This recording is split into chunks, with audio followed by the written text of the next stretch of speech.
Olá, eu sou o António Pereira. Eu sou a Eva Ribeiro e é com muito gosto que estamos convosco para mais uma sessão de partilha da nossa série de webinars e formações Mais TIG, Mais Geografia. Desta vez preparamos um pequeno momento dedicado à construção de mapas com recurso ao Excel. O Excel é aquele software de folha de cálculo que a maior parte de nós utiliza, mas normalmente com o objetivo de construir grelhas de avaliação. No entanto, também permite a construção de mapas, de forma simples e relativamente rápida. Sim, mapas como estes podem ser construídos no Excel, de forma similar a um gráfico.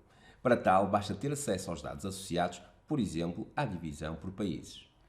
Numa altura em que nos pedem para utilizarmos os equipamentos informáticos disponibilizados pelo Ministério da Educação, a utilização desta ferramenta pode ser uma opção a considerar no desenvolvimento de diferentes atividades e projetos.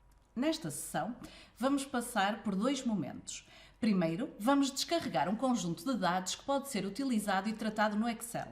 Vamos identificar alguns dos principais problemas com que nos deparamos e as formas que temos à nossa disposição para os resolver. Num segundo momento, passaremos à construção e formatação de mapas no Excel, explorando as possibilidades de utilização e os possíveis problemas que podem surgir. Mas vamos, passo por passo, ver como se constrói um mapa no Excel, utilizando dados que estão disponíveis online e que poderemos encontrar em diversos sites. Temos de começar por alertar que esta funcionalidade apenas está disponível nas versões mais recentes do Office, 2019, 2021 e 365. Nas versões mais antigas não é possível utilizar a funcionalidade de construção de mapas. Vamos aproveitar esta oportunidade para abordar algumas das situações com que se podem deparar na utilização de dados extraídos da internet e dar algumas dicas para os conseguir contornar. Para construir um mapa no Excel, apenas tem de possuir dados associados a uma divisão político-administrativa num ficheiro Excel.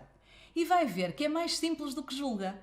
Na maior parte dos casos, não vai necessitar de efetuar todos os procedimentos que vamos aqui mostrar passo a passo. Mas a nossa intenção, ao apresentarmos explicações um pouco mais pormenorizadas, é mostrar-lhe algumas ferramentas que servirão não só para construir mapas, mas para construir outro tipo de representações e fazer outras operações. A primeira coisa que temos de ter são dados. Atualmente, os dados abundam na internet. Existem inúmeros sites, inúmeras bases de dados que fornecem dados sobre os mais diferentes assuntos e nos disponibilizam em ficheiros Excel, XLS, ou noutros formatos que podemos utilizar no Excel. Para atingirmos o nosso propósito, vamos utilizar um site que muitos de vocês devem conhecer, que é o Our World in Data. O Our World in Data apresenta informação atualizada, fidedigna, utilizada por instituições de referência e organiza essa informação até por tópicos que nos permite pesquisar com alguma simplicidade, facilidade, a informação que pretendemos. Também podemos, obviamente, já ter conhecimento da informação que pretendemos utilizar e, por isso, podemos fazer uma pesquisa imediata. Neste caso, vamos utilizar dados sobre as emissões de gases de efeito de estufa, os Greenhouse Gases. Os Greenhouse Gases estão aqui organizados, um conjunto de dados que podemos, obviamente, pesquisar, consultar. Temos aqui dados organizados sob a forma de gráficos, de mapas, de tabelas com todos os dados organizados e temos a opção de download. Nesta opção de download temos não só a possibilidade de descarregar uma imagem com informação associada, mas também temos os dados para serem extraídos num formato CSV. Sabe, já tive alguns problemas com ficheiros nesse formato de CSV, que é bastante diferente daquilo que é o ficheiro Excel normal, pelo menos em termos de aspecto. Podes explicar o que é que isso acontece? Vamos fazer aqui então o descarregar os dados. Vou criar aqui uma pasta de gases de efeito de estufa. Vamos guardar estes dados e vamos começar por explorar estes dados. Se tentarem abrir um ficheiro deste tipo de forma direta, o Excel vai conseguir abrir de facto estes dados. Mas os dados é muito diferente. Efetivamente surgem de forma diferente. Eles surgem de uma forma que não é facilmente, não são fáceis de utilizar. Isto porque o CSV é um ficheiro que é Comma Separated Values, ou seja, os dados encontram-se separados por vírgulas e é um formato que é utilizado pura e simplesmente, sobretudo para diminuir a dimensão dos ficheiros e para permitir, obviamente, descarregar e trocar os ficheiros de forma mais facilitada. Pronto, e conseguimos transformar isso num Excel mais ou menos normal? Sim, conseguimos com alguma facilidade. Não diretamente, mas fazendo uma operação relativamente simples. Eu vou fechar este fecheiro e vou abrir um fecheiro novo de Excel, em branco. Se olharmos para os separadores, temos aqui um separador que é o separador dados. Neste surge a opção de importar dados a partir de texto CSV. E utilizando esta ferramenta nós conseguimos importar para um ficheiro Excel os dados de ficheiros CSV. Pronto. Vamos pesquisar então o ficheiro, ele está aqui. Vamos importar este ficheiro. O Excel lê o ficheiro e dá-nos logo uma pré-visualização baseada nas primeiras 200 linhas da informação que está no ficheiro. À partida, e por norma, não existe qualquer tipo de problema e basta clicar em carregar e o Excel importa para a sua folha, uma nova folha, os dados que estavam no ficheiro CSV. Explica-nos então, António, como é que podemos organizar os dados? Como é que eles ficam organizados? Bem, os dados após a importação vão ficar aqui organizados então em 4 colunas. A primeira parece que ser os países, depois um code, o ano e depois o total de emissões de gases de efeito de estufa. Podemos realmente criar mapas a partir desses dados que estão aí no ficheiro Excel. Podes mostrar como é que fazemos isso, por favor? Sim, podemos, obviamente vamos demonstrar. Vamos começar por criar 2 mapas. Um com as emissões para o ano de 2019, que é o ano mais recente, e depois vamos tentar avaliar a variação relativa entre o ano de 2000 e o ano de 2019. Como é que fazemos isso? De facto, temos os dados organizados por anos, temos filtros ativos e podemos utilizar precisamente o ano para filtrar os dados. Ou seja, vamos começar por selecionar o ano 2000, ok? E depois, pura e simplesmente, selecionamos os dados a copiar. Neste caso são bastantes. Não? Sim. Copiamos, vamos a uma nova folha e colamos. E queremos também para o ano 2019, por isso vamos repetir este procedimento. Retiramos a seleção, clicando no ESC, vamos voltar a repetir a seleção, tiramos o 2000 e colocamos 2019 e voltamos a repetir de forma simples a seleção, copiar e colar. Na mesma folha. A mesma folha. Agora, temos aqui já aqui campos duplicados, colunas duplicadas, podemos dar desde já um pequeno ajuste. Vamos eliminar aqui o ano, vamos alterar também aqui eliminando estes, vamos alterar aqui já os cabeçalhos para emissões de gases de efeito de estufa, que são em toneladas. Neste caso, falta-nos o 2000 o ano. E vamos também para a segunda coluna, mas neste caso em Para 2019. Exato, as 2 primeiras colunas são Entity e Code. E talvez seja melhor explicar um bocadinho o que é que significam estas 2 colunas. O Entity surge porque o que está representado naquela coluna não são só os países. Reparem que logo no início temos África. Ou seja, temos, por exemplo, continentes representados e isso não nos interessa para a construção dos nossos mapas. Code apresenta o código ISO A3, ou seja, um standard internacional que identifica todos os países e que é cada vez mais utilizado, assim como os códigos M49 com origem nas Nações Unidas, para facilitar a troca e a associação de dados aos países. A utilização destes códigos elimina questões como as diferentes designações dos países ou utilizados por organizações distintas, as diferenças nas línguas, nas grafias utilizadas, elimina também a presença de caracteres especiais, coisas que as linguagens informáticas não gostam. E vamos já ver de seguida uma situação em que isso se verifica. No caso da coluna Entity, o que vamos querer são os países. E queremos eliminar, obviamente, as regiões que não nos interessam. Para tal, podemos utilizar precisamente o código ISO A3. Se repararem, por exemplo, em África não existe código A3, ISO A3. E isso quer dizer que podemos aplicar um filtro, selecionar os dados que não nos interessam e, por simplesmente, eliminá-los. Como é que fazemos isto? Selecionamos os dados, aplicamos um filtro. Nesta coluna ISO A3 vamos apenas selecionar as células que estão em branco. Ficam selecionadas, filtradas apenas as regiões que não nos interessam e de seguida vamos selecionar precisamente essas regiões e vamos eliminar. Eliminamos o filtro e resta-nos apenas eliminar os dados sobre o mundo. Estes basta pesquisar. Temos aqui World. Este, sim, possui um código ISO A3, por isso não foi há pouco selecionado. E eliminamos. Assim, os dados estão quase prontos a ser utilizados, mas é necessário ter em consideração um pequeno, mas também significativo pormenor. Estes dados utilizam como separador decimal o ponto, o que acontece muito frequentemente nos dados que utilizamos da internet, uma vez que o ponto é utilizado como separador decimal nos países de expressão inglesa e na maior parte da Ásia. Como nós utilizamos por defeito a vírgula como separador decimal, o nosso Excel não reconhece estes números como números, mas como texto. Por isso, temos de substituir os pontos por vírgulas. E como fazemos isso, António? Isso é fácil. Basta usarmos no separador base a opção substituir, localizar os pontos e substituir por vírgulas. Clicamos em substituir todas e todos os dados são substituídos. Melhor, quase todos os dados são transformados em números. Se repararem, temos alguns dados que estão alinhados à esquerda. E isso é indicativo que este número ainda está a ser tratado como texto.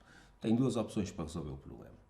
Ou vão uma a uma, célula a uma, e basicamente selecionam o número, clicam em Enter, ele assume efetivamente a formatação do número. Ou, se tiverem muitos, como é este caso, podem usar uma estratégia mais rápida. Vamos multiplicar todos estes valores por 1. Escrevem 1 numa célula, copiam, selecionam os números e fazem, com o botão de lado direito do rato, colar especial, multiplicar e os números são todos transformados em números e deixam de ser reconhecidos como texto. No final basta apagar o 1. Estas dicas são importantíssimas para conseguirmos ultrapassar algumas dificuldades que podemos encontrar no Excel. E agora estamos prontos. Se podíamos ter começado logo com um ficheiro prontinho a ser trabalhado, claro que sim. Mas pensamos que assim ajudamos a ultrapassar aquelas dificuldades pequeninas que vamos encontrando ao utilizar os dados da internet. Não só para produzir mapas, mas também para produzir gráficos e outras operações sobre os dados. Mas vamos começar então a construir mapas? Para construir um mapa no Excel, temos que proceder de forma semelhante a um outro gráfico qualquer. Quem já o fez não terá muitas dificuldades. Temos que começar por selecionar os dados, selecionamos a coluna Países, utilizando a tecla Ctrl, selecionamos as emissões de gases de efeito de estufa e depois de seguida acedemos ao separador Inserir. Aqui temos, junto aos gráficos, a opção Mapas, Mapa de Manchas, e ao clicarmos temos automaticamente um mapa construído. Podemos começar por fazer algumas pequenas alterações, por exemplo, no tamanho do mapa e até alterar o título.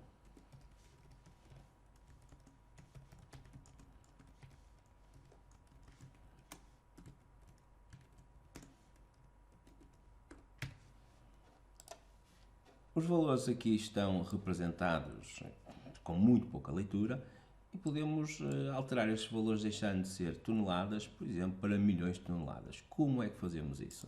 Podemos digitar 1 milhão numa célula e depois vamos dividir os valores por este 1 milhão, ou seja, copiamos este valor, selecionamos os dados e usando o colar especial vamos dividir os valores por 1 milhão. Podemos até aproveitar que temos os dados selecionados e vamos fazer um arredondamento a uma casa decimal.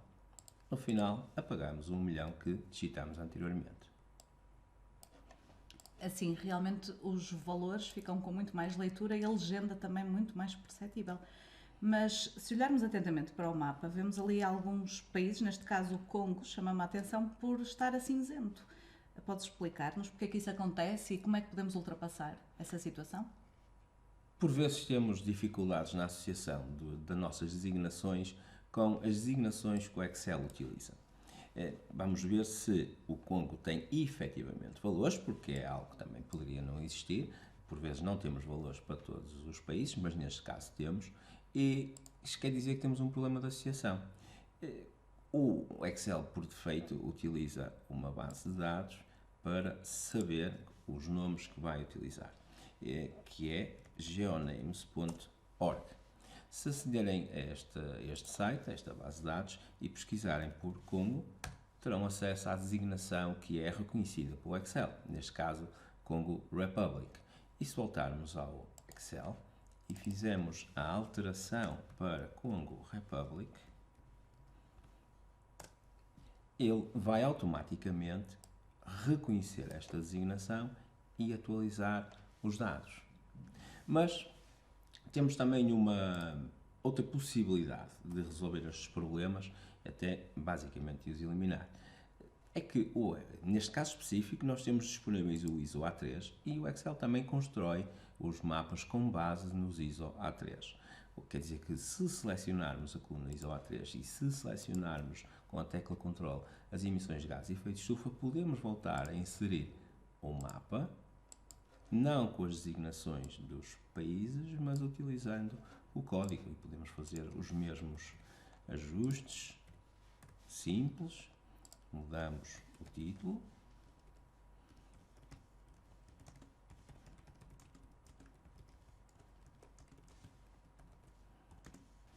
e temos dois mapas. Neste caso são iguais, mas neste caso são iguais porque nós anteriormente tínhamos já alterado, por exemplo, o Congo. Também ficamos a saber que efetivamente outras áreas como a Antártida ou a Groenlândia não têm efetivamente dados associados. A serem representados. O Excel interpreta este tipo de mapas como um gráfico, não é? O que quer dizer que podemos alterar as características dele, não conseguimos? Sim, conseguimos. Eu vou começar, vou eliminar o primeiro, porque eles são redundantes, temos dois gráficos, não vale a pena. Melhor, dois mapas.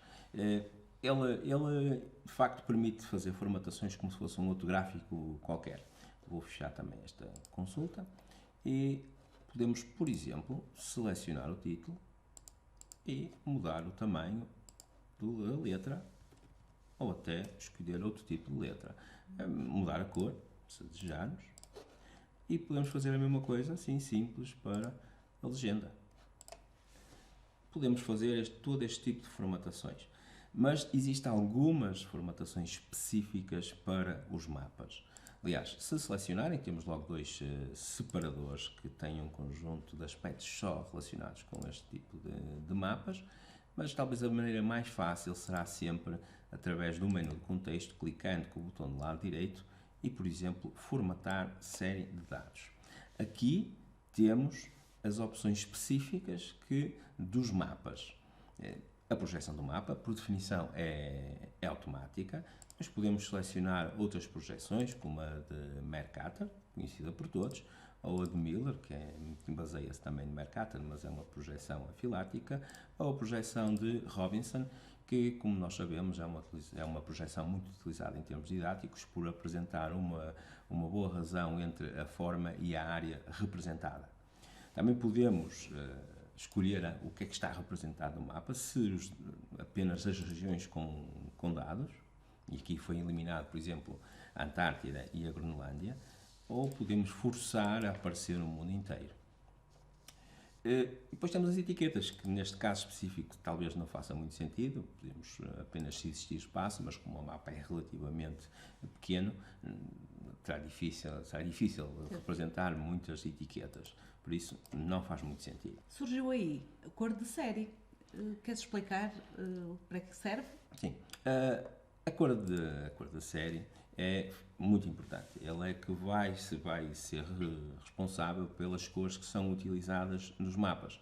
E podemos fazê-lo de uma forma sequencial entre duas cores, entre o valor mínimo e o valor máximo.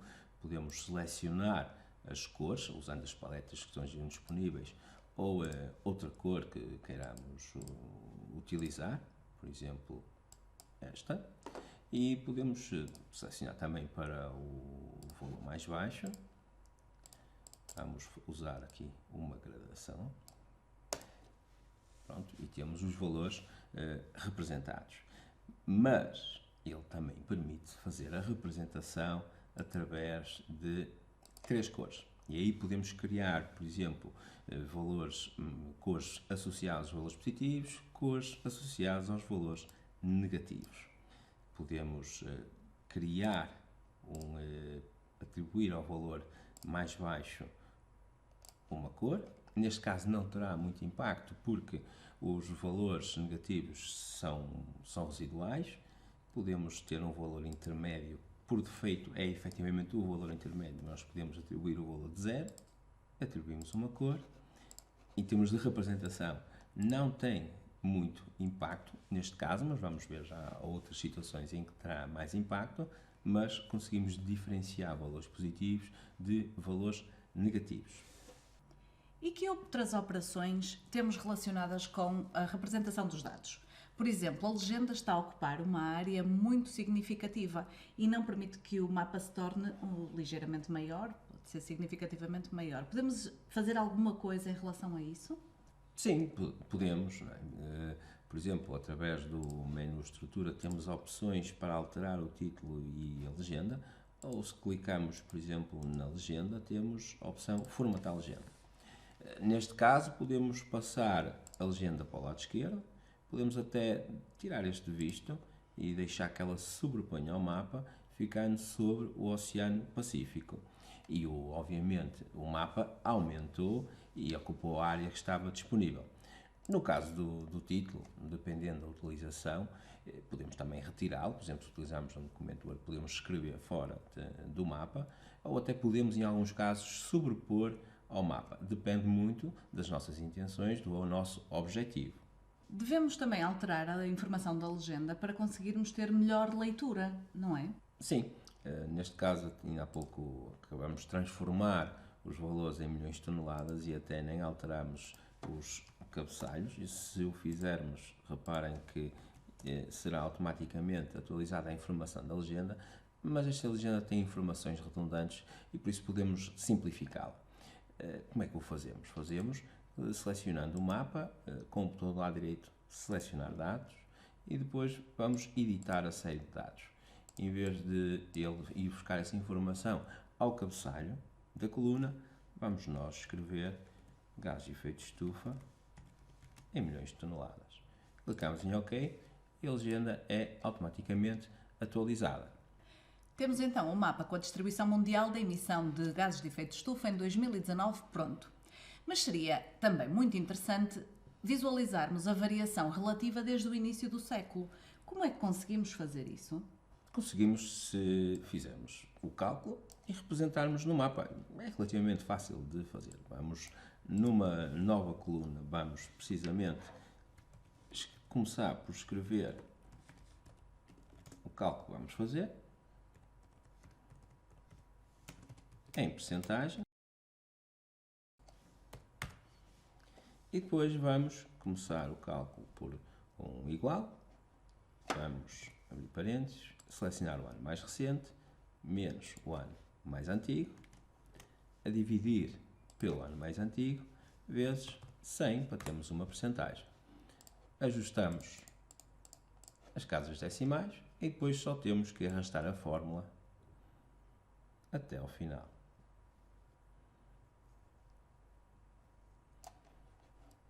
Temos os dados relativos à variação, podemos ajustar os cabeçalhos para percebermos melhor. E agora só temos que transformar estes dados no mapa. Como é que podemos fazer isso? De duas formas. Ou fazemos um mapa novo desde o início, ou podemos duplicar este mapa, ou seja, copiamos e colamos, e vamos proceder à substituição dos valores. Como é que fazemos a substituição dos valores? Selecionamos o mapa, vamos selecionar os dados e na série de dados vamos editar. Os valores da série, começamos por apagar e vamos selecionar estes valores da série. no final, clicamos em OK 2 vezes e houve uma alteração do mapa. Mas há aqui um pequeno truque. Reparem que a legenda não foi atualizada. Temos que atualizar. Como é que fazemos isso? Novamente vamos formatar a série de dados, à cor da série, e temos que fazer, pura e simplesmente, alterar aqui para número. Se quiserem podem alterar para valor mais baixo novamente, assume. Entretanto, houve um ajustamento da representação e da legenda. Já conseguimos ver aqui alguns valores, aqui alguns países a verde, com valores negativos, outros aqui mais vermelhos, são os valores mais positivos, e por isso temos diferenças significativas ainda representadas no mapa. Neste caso, seria melhor termos os dados representados em classes, não? Para conseguirmos interpretar melhor a informação do mapa? Sim, não é tão simples, mas o Excel consegue fazer essa representação através de classes. O que não consegue fazer é definir as classes de forma automática. Isso temos que ser nós a definir essas classes e depois construímos o mapa com base nessas classes. Como é que fazemos isso?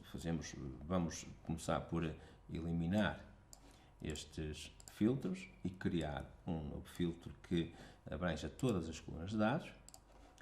Vamos começar por ordenar os dados na variação relativa do maior para o menor e vamos analisar os dados. Já sabemos, pelo gráfico, que eles variam entre 941,8 e menos 635,7, mas para percebermos melhor se existem algumas quebras na distribuição, algo que devemos contemplar na construção das legendas, vamos começar para analisar os dados por construir rapidamente um gráfico de dispersão. No menu Inserir, Gráfico de Dispersão. O gráfico permite-nos compreender que nos extremos, quer negativos, quer positivos, encontramos valores que fogem da tendência normal e que a maioria varia de forma mais ou menos regular entre os 200 e o menos 200, o que nos permitirá criar um conjunto de 8 classes com uma amplitude de 50% e a primeira e a última abertas. 4 classes positivas e 4 classes negativas. Exato.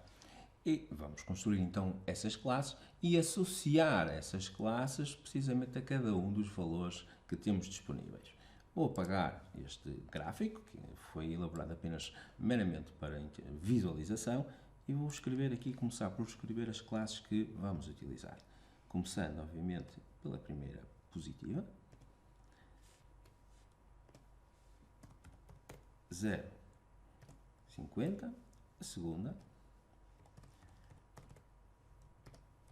a terceira,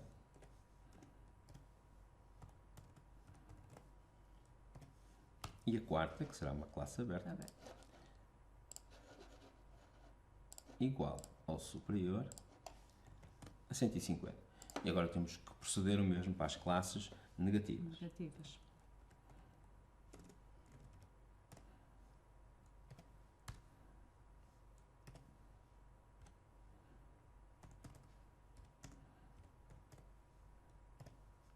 Este será o trabalho mais demorado, será a definição das classes e a definição, depois a associação dessas classes, obviamente, aos valores.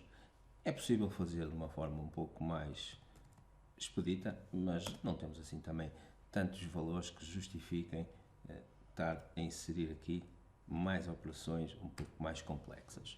Então temos 4 valores positivos e 4 valores negativos.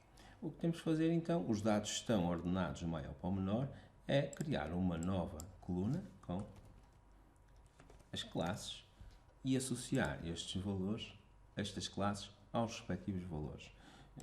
Copiamos, por simplesmente, e fazemos a associação. Vou colar usando teclas de atalho para ser um pouco mais rápido.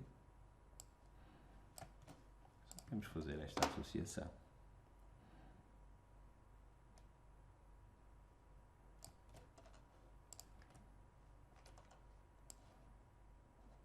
Seria, como já disse, possível fazer de forma mais expedita. Mas não são assim tantos valores. E por isso fazemos de forma automática, de forma manual.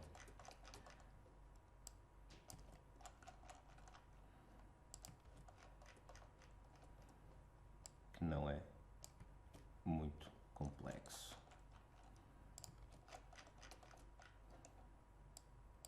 Dito isto, temos os valores prontos a representar no mapa. Aliás, vou até apagar estas classes e agora temos duas opções. Ou criamos um mapa de raiz, ou vamos aproveitar um dos mapas já construídos, por exemplo, este da variação. Aliás, devemos alterar aqui o título.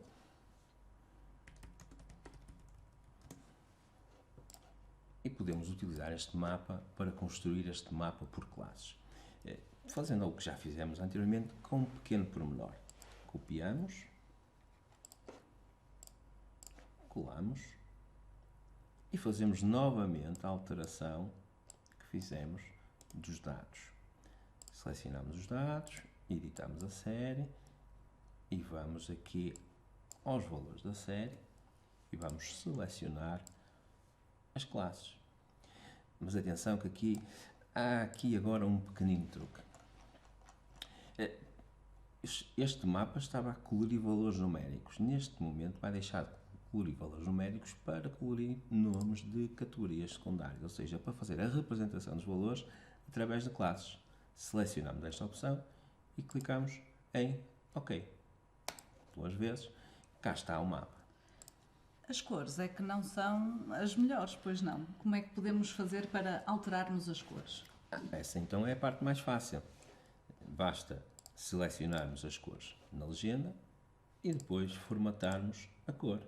Por exemplo, o vermelho. E selecionamos uma a uma. Podemos fazer uma gradação de cores nos tons vermelhos. O último já estava definido. E depois podemos até utilizar as cores já disponíveis.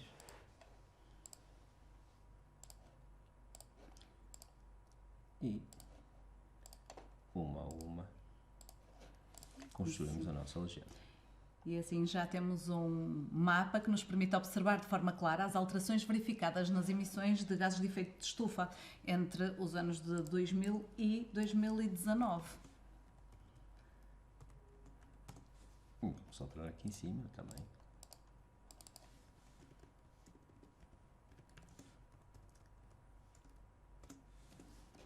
Ok, neste caso específico falta só acrescentar um pequeno pormenor à legenda. Devemos inserir uma pequena caixa de texto a indicar que estamos a falar de valores percentuais. E podemos também formatar normalmente, como sabem, o tipo de letra, posicionar. Ela não fica associada diretamente ao mapa, mas depois podemos agrupar ou exportar a imagem, se quisermos, em conjunto. Aliás, uma das maiores vantagens da utilização deste tipo de mapas é que podemos, obviamente, utilizá-las nas outras aplicações como o PowerPoint ou o Word. Se quiserem transportar este mapa, basta, neste caso, vamos fazer uma dupla seleção, copiar, abrir um ficheiro do PowerPoint e vamos colar o mapa. Reparem que o mapa, se colarem normalmente, ele preserva todas as suas características de edição, mas podem optar por fazer um colar especial e colar com uma imagem, e aí ele automaticamente vai perder estas características de edição. E até podem, se desejarem, guardar como imagem e utilizar noutro momento. Esta realmente é uma ferramenta a que quase todos nós temos acesso e nos permite fazer mapas próprios ou colocar os nossos alunos a construir mapas. E é tudo por hoje. Esperamos que tenham gostado desta introdução à criação de mapas no Excel. Qualquer dúvida, disponham. Até à próxima e fiquem bem. Vamos também disponibilizar toda esta informação em suporte escrito. Muito obrigada pela vossa atenção. Até à próxima.